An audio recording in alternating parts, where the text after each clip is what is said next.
as opposed to personal. So within that structure, we can't do time travel. However, nothing stops these guys within that structure from creating what are known as tokamaks, or torsion fields of specific kinds, that are able to be, basically they're like a magnetic bubble, and what they do is they tune the frequency of the magnetism of the bubble to exclude time stuff or to concentrate it. And within that sense, you could be in that bubble and experience a whole lot of time, but as soon as they turn the power off, you're back here with the rest of us, and you've never gone into the past or whatever, but you could certainly get enough time in there to age yourself. So that's kind of a peculiar way of time travel, but it doesn't really meet my definition of, being able to jump back and, watch Lincoln do something. I just can't conceive of that. Clif Fox here again. With that being said, the hyperchronism, is it possible for an individual or a group to utilize the time creep to effectively creep through or around the coronal mass ejection related to the data gap? Really good question, and you're quite correct.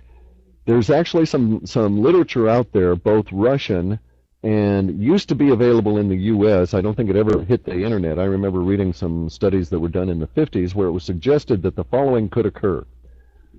It would be possible to get bear in mind the Russians are now discussing this in some of their literature, and I've gotten some hints of that in sweeping their servers. But the whole idea would be the following. If you had a generator of a specific, or of a sufficient size and a sufficient strength and a longevity, you could create a time bubble with the generator inside it that generated the bubble itself. It would have to be time internally to react to conditions, or it would have to be built internally to react to conditions that did not allow for time stuff, otherwise you'd be stuck in it forever. But the idea is to put yourself out of sync in as little as a half a second in actual time stuff with the rest of reality.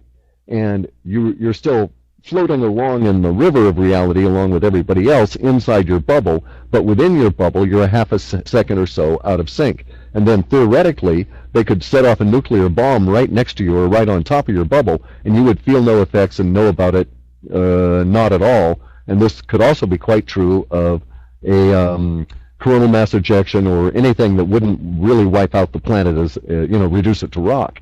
As long as the planet was left more or less untouched, you should also be left untouched. And it's a very intriguing idea. I don't know that anybody's actively working on it, but there's some hints, for that purpose, writing out 2012, but there's some hints that a lot of people are indeed attempting to work on something just along these lines. And I think that basically they're probably all thinking about it in the form of a shield, like on Star Trek. If I have a question about the Jay Widener interview that you put on your website recently, the brain dump par excellence is really good. And I was wondering if you had any kind of comments about that with the Aryans in relation to whether they're leaving, they've left, how that relates to the recent cuts at NASA, and you mentioned disclosure recently in an interview, and maybe some of the data and how it relates to, will the Aryans maybe come back, or are they gone? Will we go after them? Just anything related to that. I thought that was a really interesting topic. Glad you like it. I was enthralled with the interview myself. I'll put out a real teaser here. If you like this topic, pay attention to Coast Tuesday night, because Jay's going to be there, and he's got a lot to say. My part on this, I won't go into it in depth, because Jay has got a lot to say, and you needed to hear it from him. But the only thing that is really interesting to me about this whole subject is that if we rearrange the linguistics, the data gap and the stuff on the other side of it, and the new electrics, and the growth of the social order into the 20s and 30s, would suggest that indeed they do come back in a relatively short order. And that actually would be kind of good. Some suggestions would be that they'd hide out for a couple of 100 years before coming back, just to let conditions settle down. So if indeed they're popping back 4 or 5 years later, that suggests that the ride won't be as rough as we had anticipated. Plus, there's something else to be said about the whole 2012 issue, and that is that they used to exhibit this thing called the Narma plate, and it doesn't relate to the king of Egypt, Narmer, but it related to the country and how the people that used to live there called themselves. And this was a tablet that was about 2 foot by 8 foot. It was horizontal, and it was it wasn't stone, it was baked. So it was much more like the cuneiform stuff out of Iraq than anything out of Egypt, but it was found in what we now call Egypt. This thing actually detailed the previous 11 cataclysms, and it detailed areas in between those previous 11 where we should have had it according to the cycle, but there was relatively no impact. If we take that and we look at it, a couple of us guys have gotten together and we seem to think that the level of catastrophic impact from the mega sunspot cycle has been declining over these last 3 instances, in which case maybe the Mayans are correct in a way we had not anticipated by saying that this is the end of cycles. Maybe conditions are going to exist that we're in a winding down, and 2012, while it might be a nasty bump, won't be anywhere as bad as the previous one, which wasn't as bad as the one before that, which wasn't as bad as the one before that. Then there were 2 gaps, or 2 cycles where there were no cycles. Then the one before that was 61,000 years ago, and that's the one where we get the Noah flood myth from, and it really kicked our ass. That's also where we got the Manu flood from. So there's some positive to be read in some of these things, but I can't find any actual reproduction of the Narmer plate now, although I personally saw the thing in the 60s when I was in Germany. A lot of people in the... Hey, Clif, can you write down the census? Is it possible that we'll come to a point when we realize that every single theory about 2012 is right to a certain degree? I haven't reached that point yet, because I've heard a lot of really strange theories out of it, about it.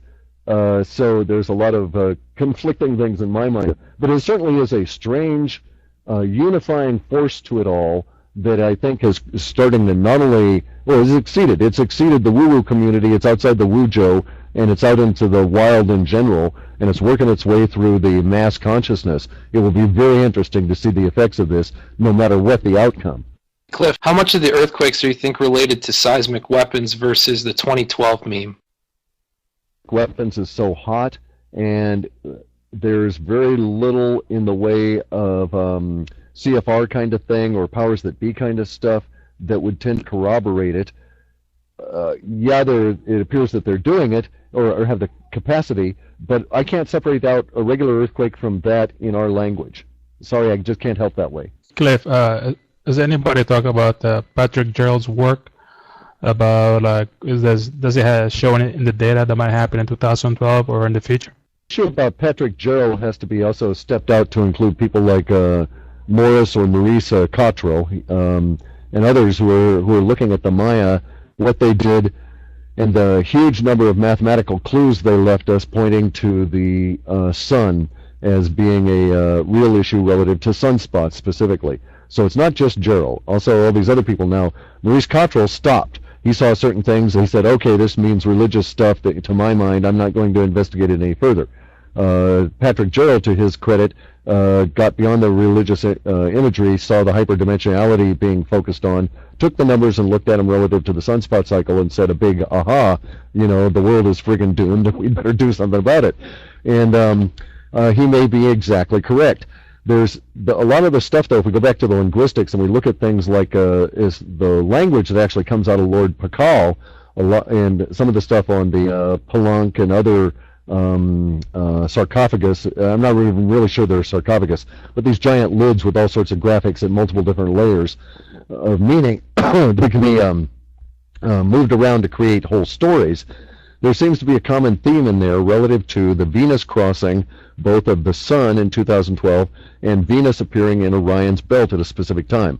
This ties in not only the sunspot cycle at 11,500 years, it also ties in the 26,000-year precessional cycle, as well as these other cycles relative to Venus and its appearance in these major constellations. So there's a huge amount of astrological stuff, all pointing to a very specific day that is relatively unique. I've talked to astrologers, and this one guy says, well, in his lifetime, there's never been a situation with this particular alignment potential all the way through. So we use alignments relative to angular momentum to predict earthquakes. Anybody can do it. If you want to imagine the solar system as being viewed from below, In order to predict earthquake potential, you have to just look at where all the planets will be on a given day, especially the moon and the sun relative to Earth, and then all the other planets, and see whether the other planets are combining to assist the moon and the sun in their gravitational effects on the Earth, or canceling them out. If they're combining, we're likely to get an earthquake. If you factor in on top of that solar activity at the same time, we're much more likely to get an earthquake. So my way of thinking, if you start factoring in all this other weird alignment stuff, then we're much more likely to have actual physical effects. And beyond that, it's like 2012 is turning into a real chaos because of so many people putting in so many opinions on it. Our data cannot be relied on simply because the language is all getting too hot about it now. Maybe if I'd had the original data sets that I'd ran in 97 and 98, which I couldn't keep because they're too huge to store, we might be able to gain some more real meaningful data. I'm sure